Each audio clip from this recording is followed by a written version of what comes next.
Y este fue el resultado bastante interesante para nosotros. Esto lo hicimos más extendido hasta el último interglacial, el último máximo glacial, el Holoceno medio, actual y 2050. En gris está la especie chaqueña y en negro la especie pampeana.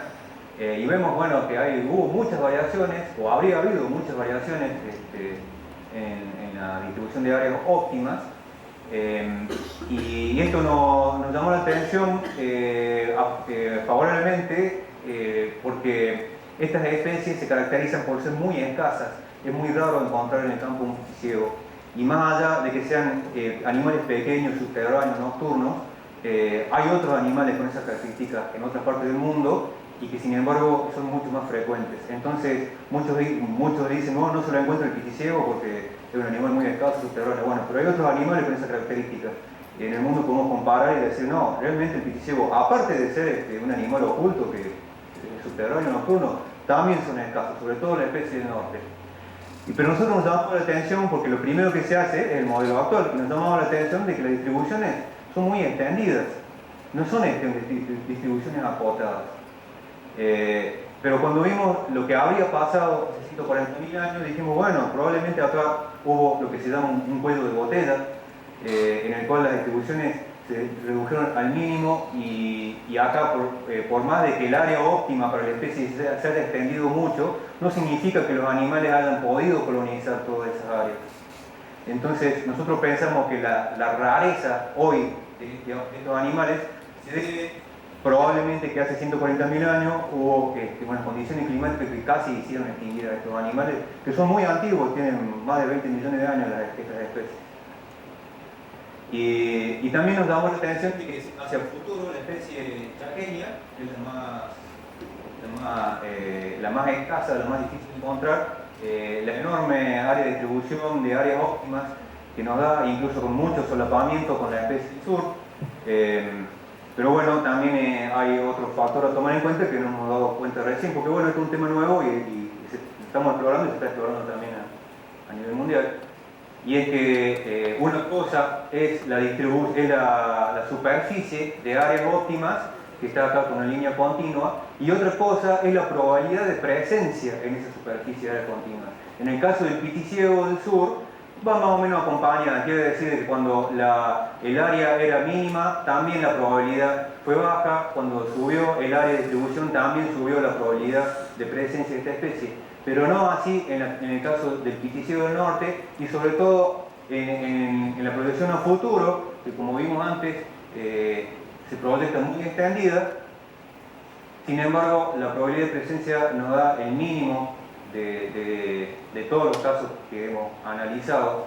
Así que quizás sí, climáticamente tenga todo esto, hay que tomar en cuenta que no todos son los hábitats óptimos, después hay que recortar por la vegetación, pero encima de eso, al tener tan poca probabilidad de presencia, probablemente lo encontremos mucho más escaso de lo que es todavía hoy. Así que bueno, como decía, es un tema en actual desarrollo y la perspectiva futuro con esto es, bueno, ponerse a trabajar de lleno con especies que tengan mucho registro fósil para nosotros poder testear ese ida y vuelta, digamos, del presente hacia el pasado y de nuevo del pasado hacia el presente y contrastar. Y el objetivo nuestro es construir mapas de riqueza, no solo de especies individuales, sino de riqueza para observar bien cómo es el tema este de las interacciones entre especies, cómo sería interacción entre especies que nunca antes habían estado contactadas, que es lo que mencionaba al principio. Bueno, y acá termina. Quería hacer un agradecimiento en primer lugar a la Secretaría de Ciencia y Técnica, que es la que ha subvencionado este trabajo, al director del Museo, doctor Mario Cabrera, Pablo Caldá, Pablo Ortiz, Silvio Pacheco, Franco Chiarini, son los coautores de trabajo publicado y de trabajo presentado en congresos. Y bueno, agradecimiento especial a la Academia Nacional de Ciencias que nos ha dado este lugar para poder contar un poco lo que estamos haciendo. Y bueno, por supuesto, la Facultad de Ciencias Exactas, el programa del museo y la Academia de Ciencias, que bueno, sin el accionar de estas entidades, el Museo de Zoología no podría existir. Así que muchas gracias.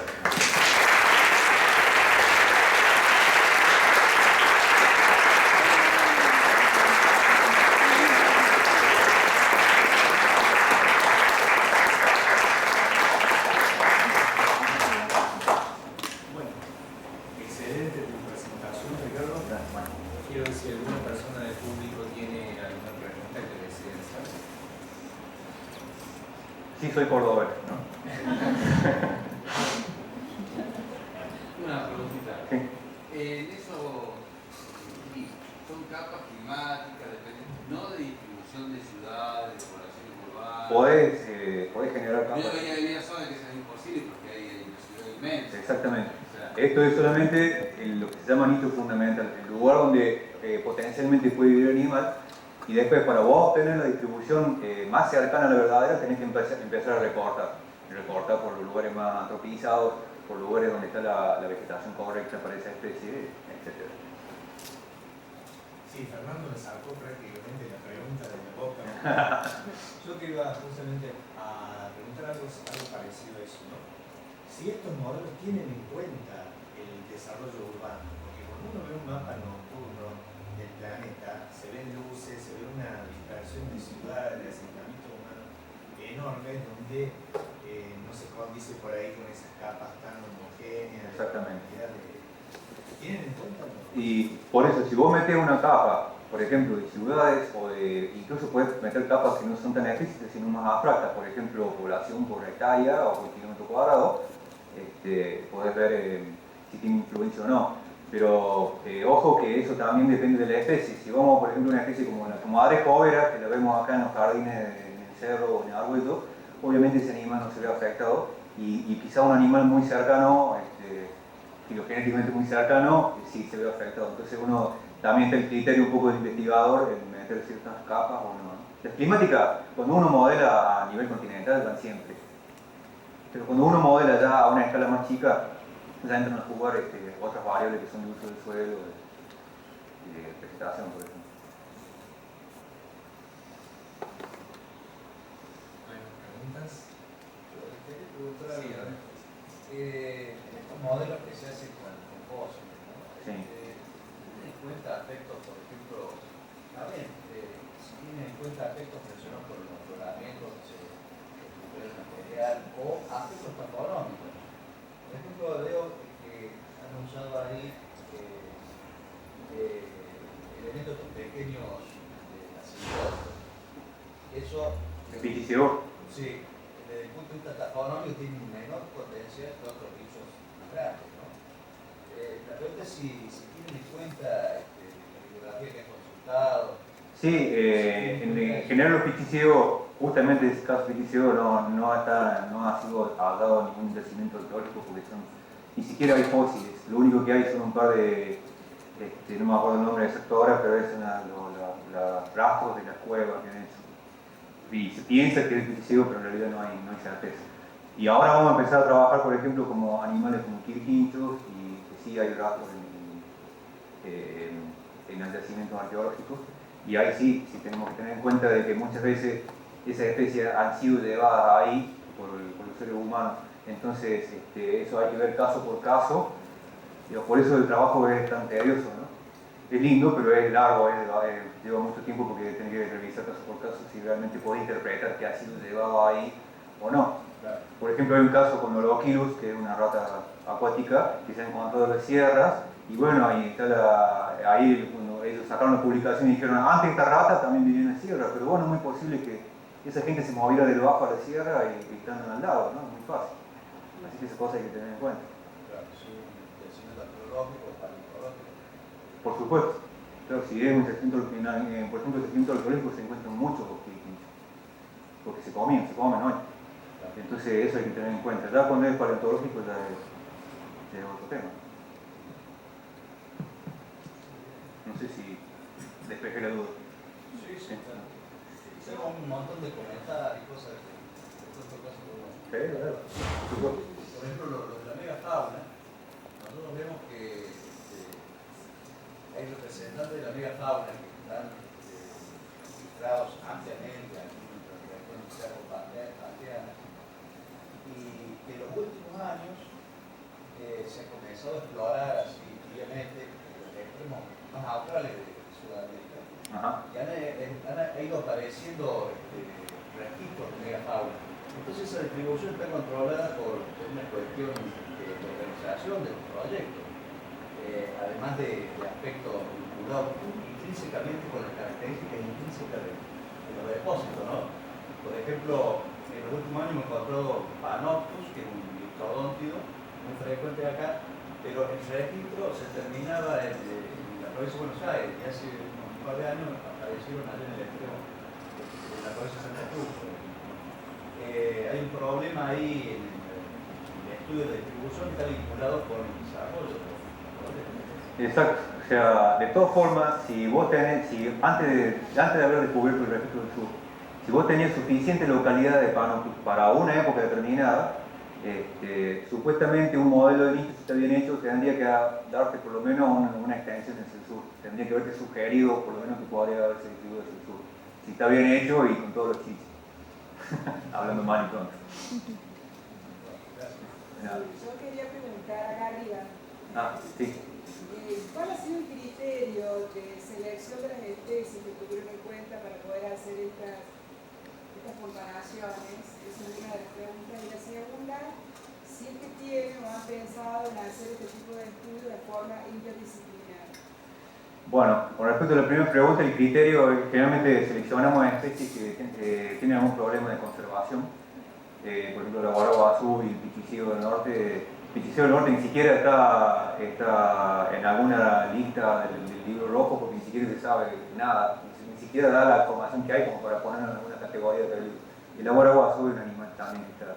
Entonces, bueno, ese es nuestro criterio porque nuestro objetivo es lograr una proyección a su futuro lo más confiable posible como para proponer que después se sirva de base para proponer políticas de conservación. Y la otra pregunta era... La interdisciplinaridad. Ya es interdisciplinario. Nosotros en el equipo nuestro, yo soy el modelo, pero hay un mastólogo y hay un paleontólogo de ratones. Porque bueno, ahora estamos trabajando con los ratones. Así que, aunque mínimo, eso es interdisciplinario. Y la idea es amplia, digamos. Bueno, sí, estuvimos trabajando con Franco, pero sí, no hicimos proyecciones al pasado ni nada, fue nada más que para ver el tema de invasión biológica. Me resulta otra duda, digamos, para plantearlo de otra forma. ¿Existe o han comparado esas proyecciones hacia el pasado? ¿Han comparado en función de la talla, del tamaño de los bichos? No. Lo que quiero decir con esto de que se ha ampliado la distribución de grandes mamíferos, me parece a mí que estos organismos o estas especies básicamente son más resistentes a los extremos climáticos, mientras que los de talla más pequeña están más restringidos áreamente. Justamente lo que vivimos con los pichiciegos, que bueno, hacer una especie relacionada a zona árida, en el último interglacial, nosotros postulamos que habría habido un cuello de botella porque lo habría afectado muchísimo.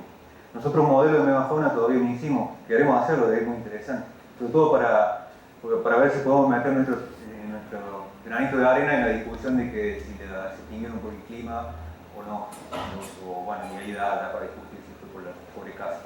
Pero no hemos modelado megafauna todavía, está en la idea nuestra. ¿En otro lugar de otros investigadores añadidos sobre eso? Sí, pero no...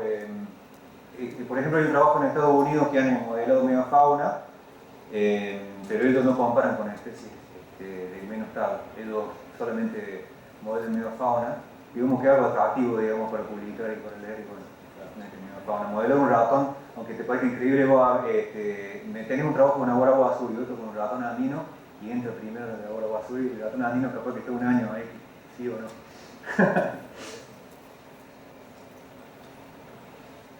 Bueno, muchas gracias entonces por estar aquí.